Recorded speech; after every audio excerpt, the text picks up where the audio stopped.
This is the Aftermarket Radio Network.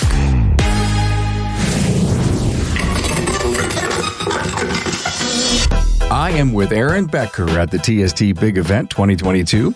You know, his stepfather-in-law is the late Myron Stein, inventor, product innovator, and founder of AirSept. Aaron is the president of AirSept, and we discuss Myron's famous donut and coffee selling tactic and new products. And if you listen until the very end of the podcast, you might hear a little backstage chatter with my daughter, Tracy. By the way, I got to know Myron during my early days as a podcaster, and he was an encourager, and I'll miss him. Hey, thanks to our partner Napa for providing this episode. Hey, how does Napa support your auto care center through national marketing? Napa will build upon the already successful Know How for All campaign and promote auto care offering and services to our do-it-for-me customer with support through sales driver promotions, optimized targeted media in local markets, and proven channels. Give your repair facility an online presence on Napa Online, generating millions of views per month. And if you're interested in partnering with Napa Auto Care and capitalizing on the Napa Know How for All national marketing campaign, contact your servicing Napa Auto Parts store. Hey, welcome everyone. We're at the TST Big Event, Tarryton, New York, here at the Westchester Marriott. G. Trulia and his team from TST, give him a lot of credit for pulling this thing off. I'm with Aaron Becker, and he is the president of AirSept. And I've always been fascinated about this company, Aaron. I know that you make specialty tools. It says AirSept because it's in the air conditioning business, but you also love clean air. Absolutely. So welcome to the show, by the way. Thank you for having me. And I found out that you have been in business for 33 years. You're not that old. 33 years. I started when I was young. 14, I think you told me, or something like that. I was about 14, actually. 18 when I started. The reason Aaron is here is we kind of went out to dinner with a gang of us last night. And before we got on the bus, he was telling me about a whole bunch of really cool things that this company thinks and looks and finds opportunity to create products. I hesitate to use the word gadgets but they're not. But every once in a while, they may look like something that solves a big problem. Yeah, that's basically what it is. We solve problems. That's as simple as it gets. That's cool. Somebody has a problem, we try to figure out how to solve it. So have you owned the company since day one? I have not. So I joined the company. My stepfather and mother, my stepfather Myron Stein and mother Dolly Stein, started the company in 1989. That's the year I graduated high school.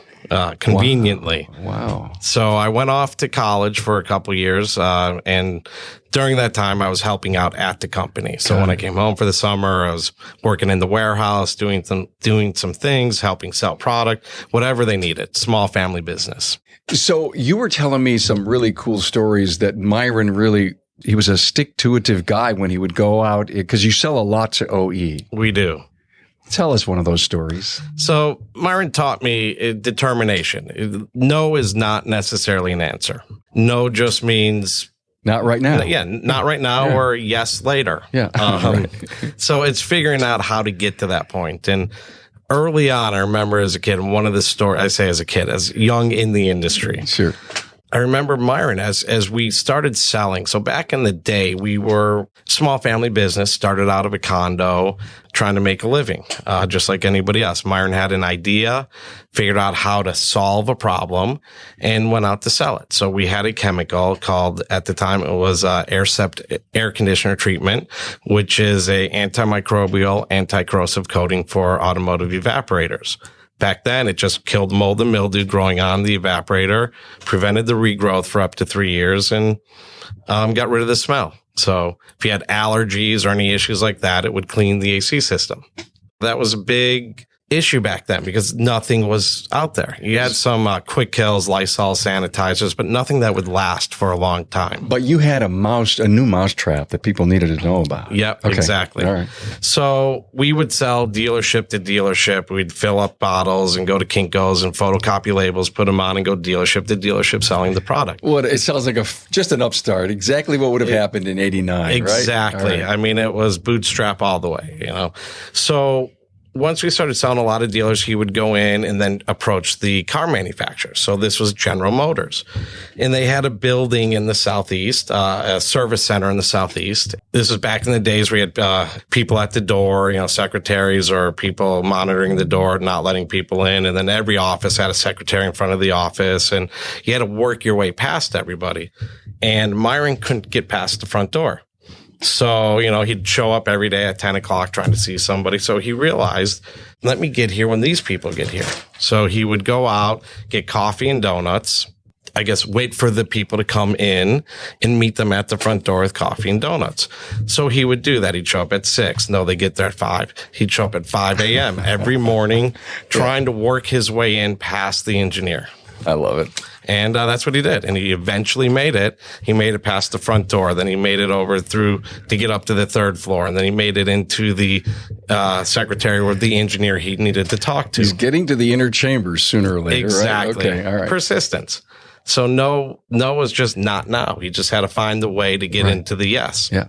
He showed up every single morning with donuts and coffee. I bet you it still works today. It may, but there's nobody at the front door anymore. Not anymore. You have to get buzzed in by the person themselves. Email. There you go. Texting. I mean, okay, let's go into today's strategy. But in 89, exactly what you should have had to do. Right? Yep, exactly. So tell me, he ends up getting inside, right? He ends up getting inside. The engineer comes in and says, "How did you get into my office?" Didn't necessarily say it that way. A little more colorful was the language. He's like, "Well, so-and-so let me in." He's like, made it all the way. The engineer was extremely surprised to find Myron sitting in his office by the time he got to work. And it's like 6 a.m. in the morning. They probably wanted to call security. They did. They wanted to. And he said, "Well, you made it all the way in here. You have 5 minutes to tell me what you're trying to sell me before I call security and kick you out."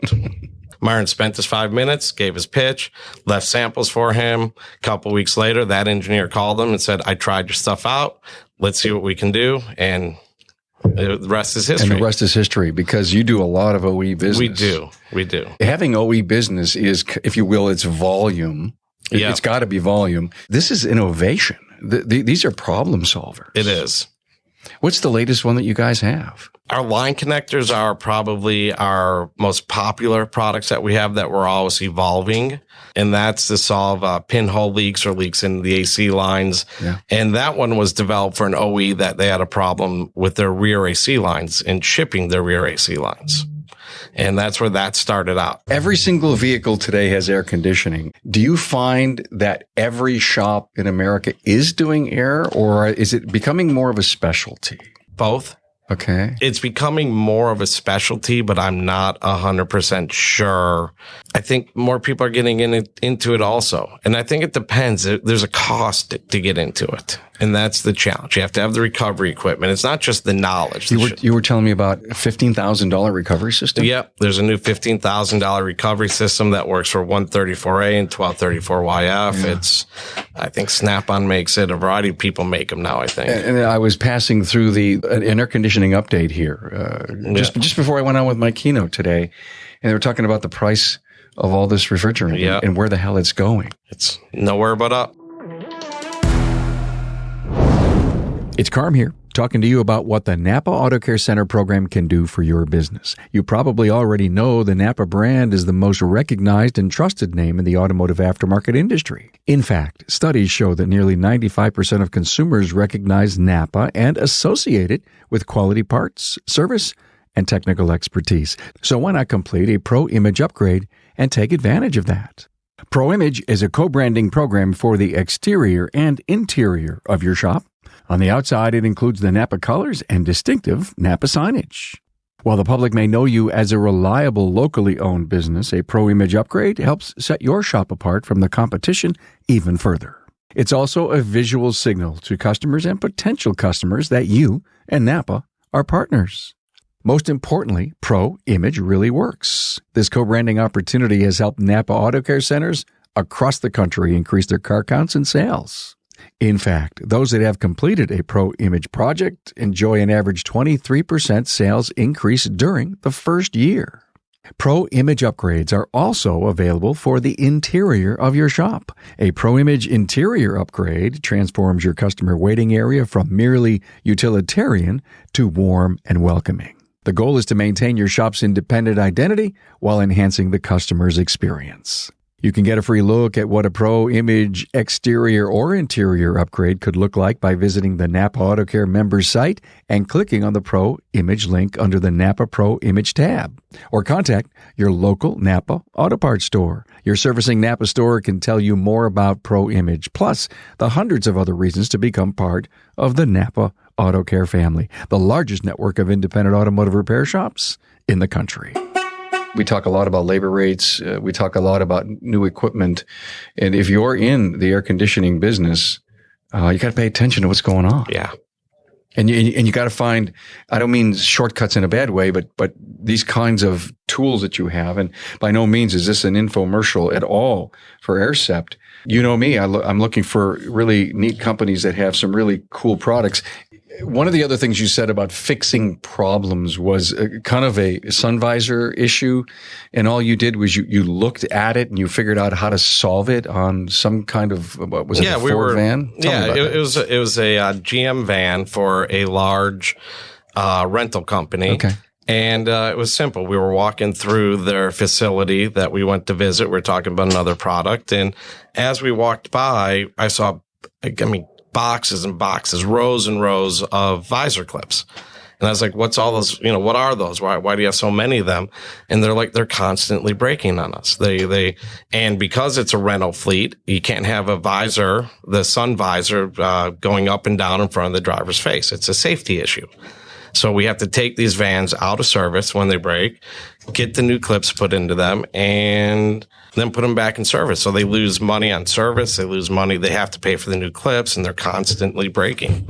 I look at that as you guys are inventors or problem solvers. It's almost like you're never satisfied with just because it should continue to be. You're always looking to say, how could we make that better? How could we fix this?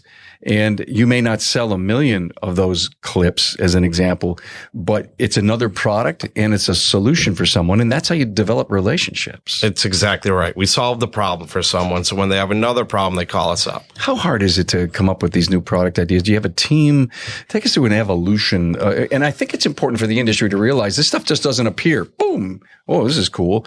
There's stuff put behind this. There's energy put behind this. There is. A lot of people, some things are easier than others, but even the visor clip. We took us maybe a couple hours to think of what to do, but then it took us months and months to come up with the prototype, to get the size right, to get the ease of use, and to validate it. Validation is very important. We don't want to sell a visor clip and the same thing happens. It was a sizable rental company.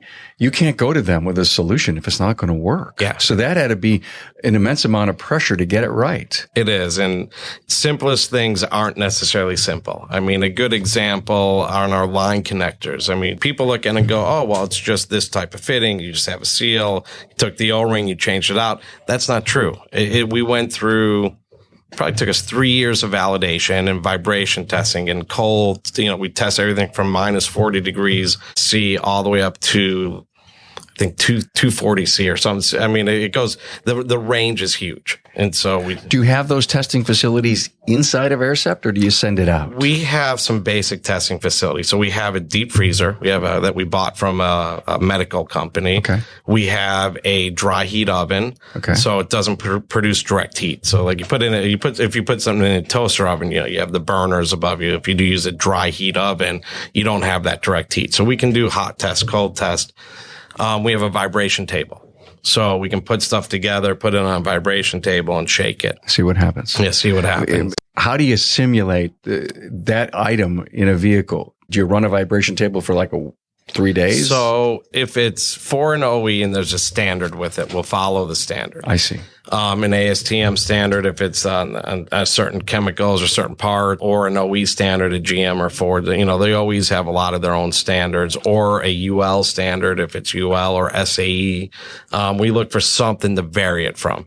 A lot of times there's not a standard that focuses on our products. We find something similar. Our line connectors, we used a coupling standard, so a bubble crimp standard, just so we have a starting point. Is there anything going on in the air side with technology that you see?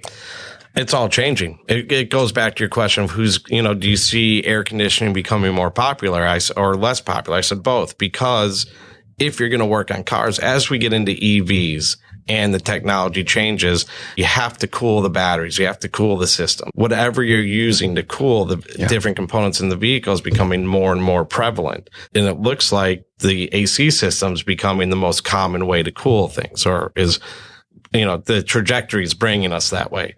So if you're cooling batteries with a secondary AC loop, stuff like that, you're going to have to service the AC, because you're going to have to get to work on the other parts of the vehicle.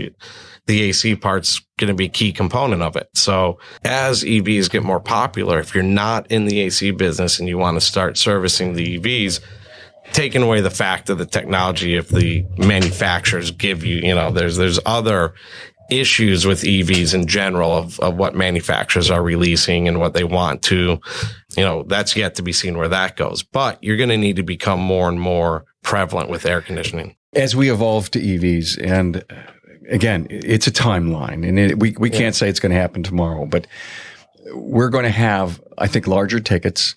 I think our diagnostic specialists that are deep in it now and continue to learn are going to be one of the most valuable players when it comes to with all the lines of code and all the ECMs that are on those vehicles. We're going to have to know electrical like we've never known before. And you mentioned AC. We're going to still do brakes. We'll still do chassis, but we're not going to do engine work. Yep. It's going to be a different kind of engine work. So we may have maybe less vehicles, but I think the ticket's going to be higher. And I think the level of expertise and, let me throw this word out, calibrations are going to be to the point where you may have not only a diag specialist, but you may have a calibration specialist on staff. Absolutely. Go back to the 70s. You had hammer mechanics. Shade tree mechanics, backyard mechanics, whatever you want to call them. Anybody could work on a vehicle in the 70s. Well, almost anybody could. If you had a hammer. Yeah, well, there you go. And you take a vehicle today, you have to know electronics. You have to know, the knowledge. You're not a technician. You're almost a technical expert. The knowledge to work on a vehicle is just immense today. You have to know almost well beyond just the combustion part of a vehicle. It's a science. A brand new product from AirSept that's about ready to be launched. Can you tell us? There's a big debate right now on service ports and on the service port on the vehicle. SAE is having debates on it. A lot of people are having debates about the caps. So we have some technology on service port caps where we connect from the outside, utilizing the diameters and the form of the service port versus the threads on the inside. So really? That's a new item that we've been working on. You were telling me that cap is the primary sealant? There's a debate what's the primary seal. So what happens is when these vehicles get to dealers, a brand new vehicle may get to a dealer, and when they go through make ready and get the vehicle ready, they find out there's no refrigerant in it. Well, when 134A was inexpensive, $1 a pound, it didn't really matter.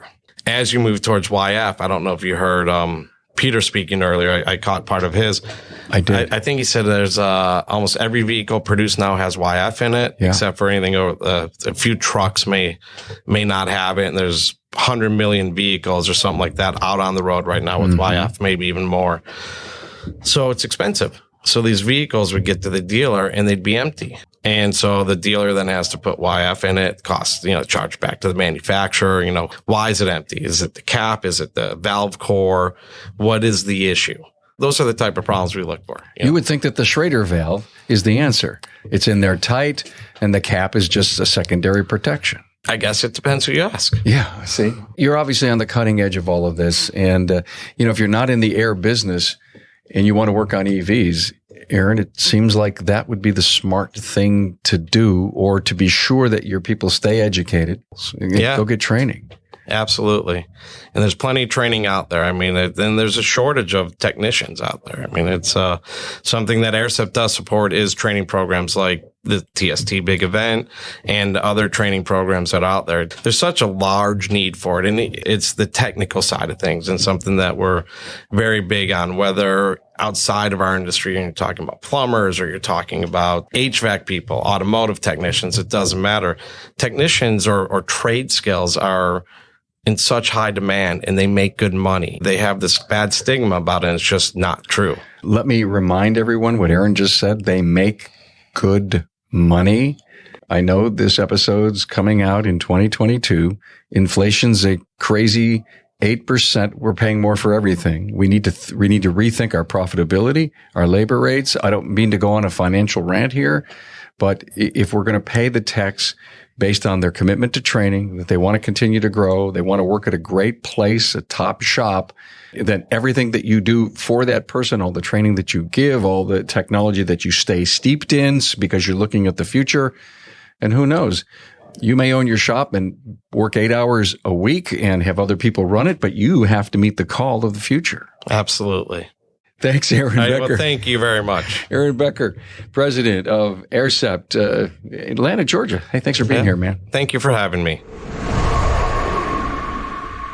All right. So if you are still listening to the episode, we were at dinner last night and I sat across from Aaron. So we're chit-chatting. And towards the end, I don't know who said it, but someone said the phrase, shake your money maker. And I said, what is that from? What song is that from? And people were rattling off probably 3 different artists. I think I said James Brown. Yeah. James Brown. And then you had the Black Crowes. So I'm like, no, that's not it. No, that's not it. And so I had to resort to Google, type it in, and I go, oh, it's Ludacris. Expecting people like, oh boy, there she goes again. Well, Aaron says, I said my wife did a show with Ludacris. It was called Luda Can't Cook. And it was the first episode they filmed in Atlanta. Episode 1, Luda Can't Cook. So cool. So here we are at TST Big Event. Where else are you going to go? Out to dinner? You drop the name Ludacris and it resonates. And here, yes. And your wife is a chef, Food Network stuff? She does stuff like on Guys Grocery Games. She does some Food Network things, and she does a lot of local. I love Guys Grocery Games. She's on one of those episodes. All right, let me know. I don't know which episode, but she's on one of them. You can look her up. And her name, give her a high five. Chef Aaron Becker. That's Archna. Okay. And she's been on a couple of different shows. Cool. Awesome. Thanks for butting in, Tracy. Yeah, of course. Thanks. She'll be happy about that. Thanks for being on board to listen and learn from the premier automotive aftermarket podcast. Until next time.